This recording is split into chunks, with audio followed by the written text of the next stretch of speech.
اس کے دونوں کی بہترین ڈیفینیشنز کیا ہے؟ میں حافظ محمد سعید صاحب اور اسی طریقے سے حافظ عبدالسلام صاحب، ما یکون من نجوہ، دونوں چیزیں جو ہے وہ صحیح ہیں۔ نبی کریم نبی عظیم صلی اللہ علیہ وسلم اور اہل بیت کے یا صحابہ اکرام کے حاضر ناظر کا کیا عقیدہ ہے؟ اچھا، جہاں تک آپ کا جو موضوع ہے کہ اللہ کے نبی صلی اللہ علیہ وسلم جو ہے وہ حاضر ناظر ہے، پہلی بات تو یہ ہے کہ بھئی یہ کہ ما یکون من نجوى ثلاثة الا هو رابعهم ولا خمسة الا هو سادسهم ولا ادنى من ذلك ولا اکثر الا هو معهم اينما كانوا۔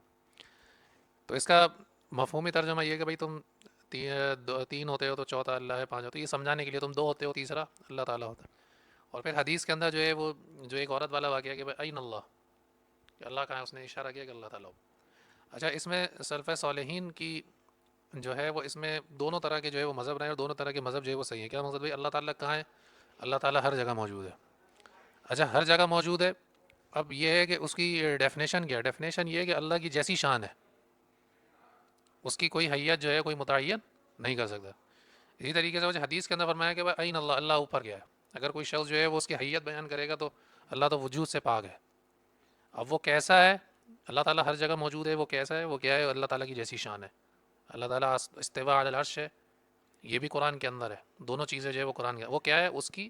تو سلف صالحین کا جو ہے وہ دونوں طرح کا عمل رہا ہے، دونوں ہی مطلب جو ہے وہ صحیح ہے۔ اگر کوئی یہ کہتا ہے کہ جی ہر جگہ بولنے سے جو ہے وہ وجود جو ہے لازم آتا ہے، تو استوا علی العرش پر بھی جو ہے وجود لازم آتا ہے۔ تو اس کے دونوں کی بہترین ڈیفینیشنز کیا ہے کہ اس کی جو ہے وہ بہترین جو ہے وہ ڈیفینیشن جو ہے وہ اس پہ یہی ہے کہ بھائی یہ دونوں طرح کے مذہب جو ہے دونوں ہی صحیح ہیں۔ اور سلفی علماء کے اندر بھی ابھی بہت بڑے عالم ہیں حافظ محمد سعید صاحب اور اسی طریقے سے حافظ عبدالسلام صاحب، تو ان کا مسلک بھی جو ہے وہ یہی ہے کہ ما یکون من نجوہ، دونوں چیزیں جو ہے وہ صحیح ہیں۔ تو ایک چیز تو جو ہے وہ یہ بھی جو ہے وہ آ گئی۔